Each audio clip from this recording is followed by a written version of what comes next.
उनकी एक रिपोर्ट आपको दिखाते हैं।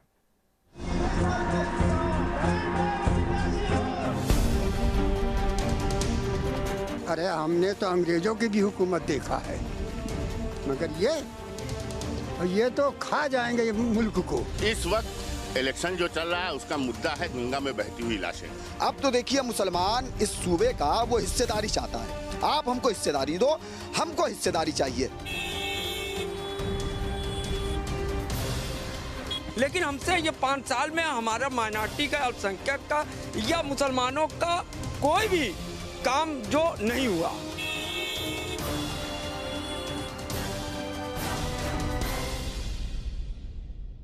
तो बड़े मियाँ किधर चलेगी टीम एक बार फिर से जौनपुर शहर में मौजूद है।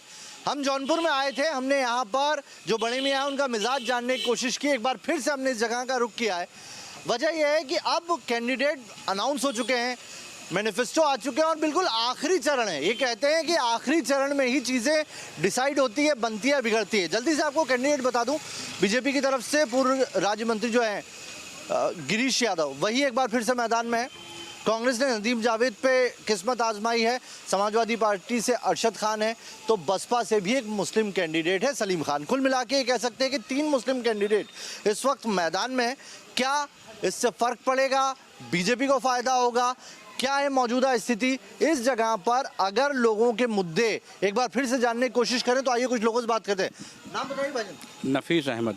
नफीस साहब, क्या है इस बार का यहाँ के मुसलमानों का मुद्दा? क्योंकि अब तो कैंडिडेट भी सामने है, मैनिफेस्टो भी सामने है, वादे भी हैं, दावे भी हैं और मंच से जो एक दूसरे पर प्रहार किया जा रहा है वो भी है। इस वक्त सबसे बड़ा मुद्दा हमारे यहाँ रोज़गार का है। मुसलमानों में नहीं, हर कास्ट में। मुसलमानों का मुद्दा नहीं है, हर कास्ट का मुद्दा है और ये बेरोज़गारी का है। और इस वक्त लहर सिर्फ साइकिल की है और अखिलेश यादव को लाना है। बीजेपी का कोई कार्यकाल, ये 5 साल के कार्यकाल में कोई काम नहीं हुआ है। कुछ और दिखाई दे रहा है कि राशन हर एक पार्टी में बटा हुआ है, टीका हर पार्टी में लगा हुआ है, टीका भी लगा हुआ है हर पार्टी में, राशन भी हर पार्टी में बटा है। ये कोई नया मामला नहीं है। हम लोग का मुद्दा यही है कि इस बार का नहीं है, हम लोग का तो मुद्दा 70 सालों से है, आज का नहीं है, बहुत पुराना मुद्दा है कि जितनी भी पार्टी इंडिया में, जितनी भी पार्टी, सबको खाली मुसलमानों को वोट चाहिए। समझ रहे हैं कि उनको खाली उनका वोट लेने के बाद ना उनको नौकरी मिलती है, ना उनको कारोबार मिलता है। खाली नेता लोग आते हैं दुआरे दुआरे कि भाई हमको वोट दीजिए, हम आपका मुद्दा उठाएंगे, हमको वोट दीजिए, हम आपका काम करेंगे, और उन लोग वोट लेके चले जाते हैं। कोई काम मुसलमान का नहीं होता, चाहे वो कोई की भी पार्टी हुई हो। और इनकी पार्टी में जो इस वक्त सत्ता में पार्टी चल रही है, ये तो इतनी बेकार पार्टी है कि हम लोग को भी बीचों बीच में जो होता था मुसलमान और हिंदुओं के बीच में जो देश प्रेम था, सब खत्म हो गया। आज हम उनके यहाँ ना होली दिवाली पर जाए, ना हमारे यहाँ वो ईद में आए, इतना नफरत घोल दिया गया समाज के अंदर कि आज एक आम आदमी जो अच्छी बेहतरीन अच्छी सांस लेने वाला था, उसके साथ में जहर घोल दिया गया। हवा में, वातावरण में हिंदू मुसलमान का जहर घोल दिया गया। ये हम देख रहे हैं कि जो बीजेपी है मुसलमानों के खिलाफ एक न एक मुद्दा बना करके, जैसे नकाब का है और वो है सब, ये सब मुसलमानों को परेशान किया जाता है। और हमारा ये है वोट देने का मकसद कि बीजेपी के हटाओ। क्या वजह है? मतलब हम क्या हटाने के लिए सरकार बना, मतलब वोट करते हैं? हाँ बिल्कुल। मुसलमान क्यों सिर्फ गिराने के लिए वोट करेंगे? नहीं, हम उसको हटाने के लिए करेंगे। इतनी नफरत बीजेपी से? हाँ। क्यों वजह इतनी नफरत? इसलिए कि अरे मुसलमानों, अभी नकाब का देखिए, ये सब क्या है? ये सब नकाब है, वो अनारसी है, CR है, ये सब क्या है? क्या मुसलमान ही के ऊपर एक है? ईसाई हैं सबके ऊपर, और नहीं हमारे ही पर काहे ना। मुसलमान तो अपने घर में बोल नहीं सकता कायदे से, इतना इस लोगों ने हम लोगों के ऊपर हैबत कर दिया है। अरे हमने तो अंग्रेज़ों की भी हुकूमत देखा है, मगर ये तो खा जाएंगे ये मुल्क को। ये सही है कि 74 सालों में मुल्क के तमाम पार्टियों को हमने वोट किया, बीजेपी को कभी नहीं किया।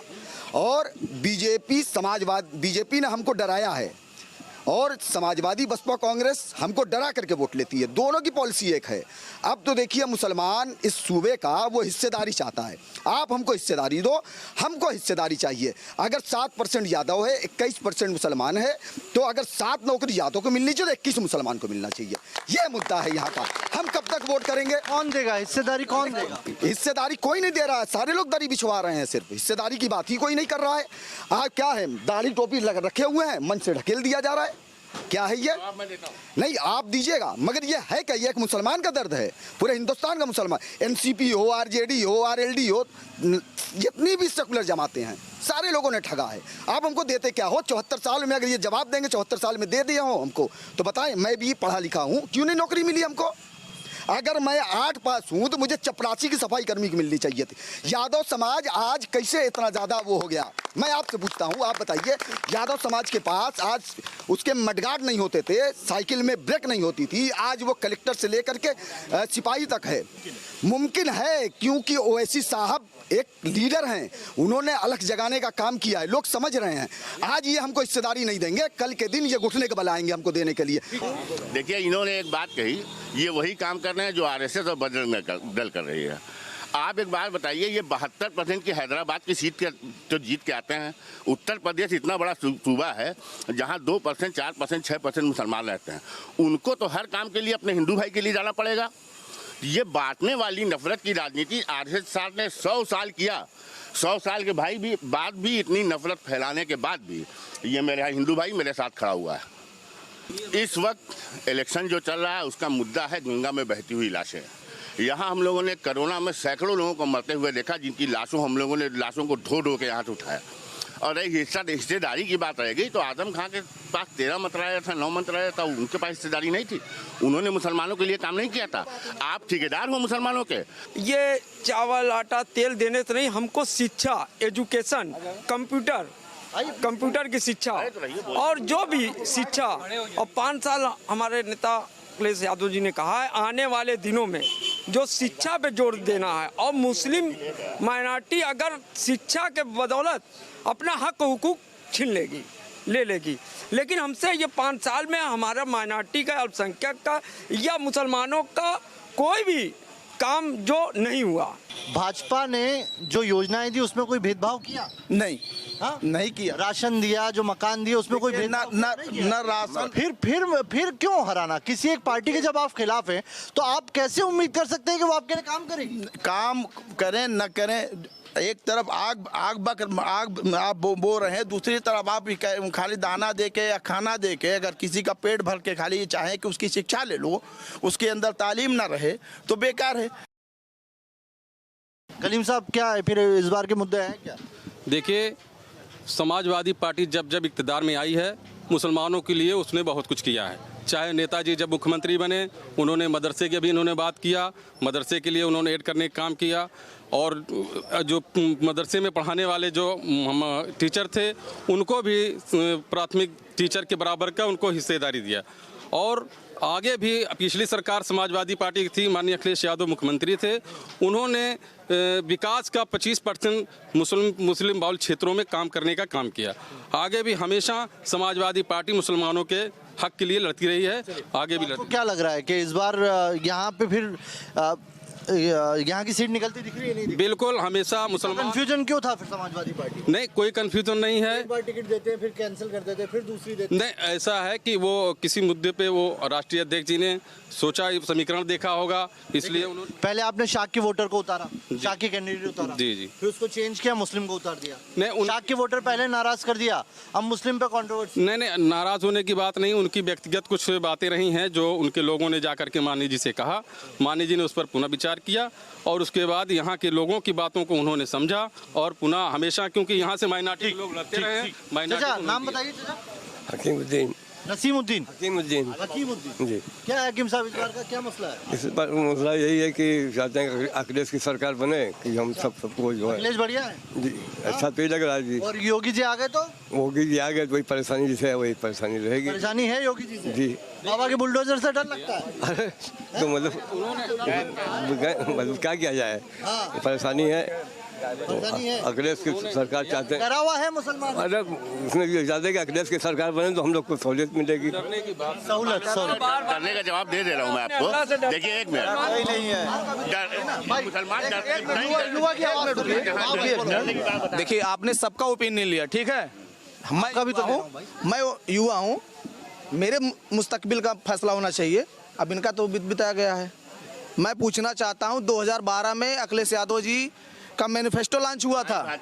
सुनिए, पहले मेरी बात सुनिए, गौर से सुनिए आप। 2012 में उनका मैनिफेस्टो था। उन्होंने कहा था कि अगर हमारी हुकूमत बनती है तो मुसलमानों को 18% आरक्षण मिलेगा। पूछिए इन समाजवादियों को कितना परसेंट मिला? 1 भी परसेंट नहीं। आप बताइए ये मुसलमानों की स्थिति में क्या तब्दीली आ रही है इस समय, बताइए। 2% मुसलमान इस समय हाई स्कूल में पास है, 3% मुसलमान इसमें ग्रेजुएशन में है, 35% मुसलमान इसमें जेलों में है, 47% मुसलमान इस समय गरीबी रेखा के नीचे है। मैं नहीं कहता हूँ, Ranganath Mishra committee, Kundu commission, Gopal commission की ये रिपोर्ट कहती है कि मुसलमानों की स्थिति इस समय दलितों से बदतर है। या किस प्रकार की राजनीति कर रहा है ये? देखिए ऐसा है कि हिंदुस्तान में जिस तरह की जाति लोग करते हैं उसकी जगह यहाँ उत्तर प्रदेश में नहीं है, ठीक है। नौकरी आने वाले अब चिल्लाइए। आप बोले वो सुन रहे थे ना, सवाल का जवाब अब देने दो। एक बात ये लोग बार बार कहते हैं भाई साहब की डरते हैं, मुसलमान डरता होता नहीं है। नहीं, आपको छोड़िए। अरे आंकड़े बताइए। आंकड़े की बात कर रहा हूँ। लोग क्यों आपकी गवर्नमेंट में भी मुसलमान आने वाले दिन में सरकार हमारी आ रही है, 25 लाख रोजगार देंगे हम। और बताइए 2022 में सरकार आ रही है, हम सरकार देंगे। उर्दू अनुवादक एक मिनट आजादी के बाद से एक मिनट उर्दू बिल्कुल आरक्षण मिलेगा। अखिलेश सरकार में सब मिलेगा, सब मिलेगा। आईजी अगर डीआईजी कोई बनाया गया जावेद साहब को तो किसने बनाया? समाजवादी सरकार ने बनाया। आजादी के बाद से अगर कोई कॉलेज दिया गया, यूनिवर्सिटी। भाईजान एक सवाल मेरा भी, अच्छा कितनी बार मुसलमान जिता है समाजवादी को, तब आरक्षण दे देंगे आप? अगली बार देंगे।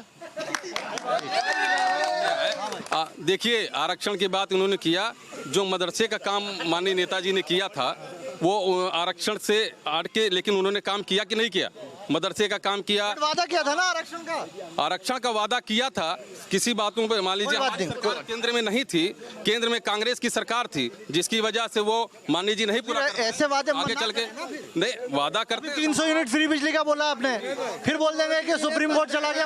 नहीं 3 देखिए कोर्ट चला जाएगा फिर नहीं, क्यों कोर्ट जाएगा? तमाम वादे पिछले दिनों जो नेताजी ने कहा था, माननीय जी ने, हम जो है कन्या विद्याधन देंगे, लैपटॉप सभी छात्र छात्राओं को दिए हैं, उसको वादे पूरे करेंगे आप, वादे पूरे करेंगे। चलिए तो कुल मिला, हाँ भाई कहाँ पूरे हुए वायदे?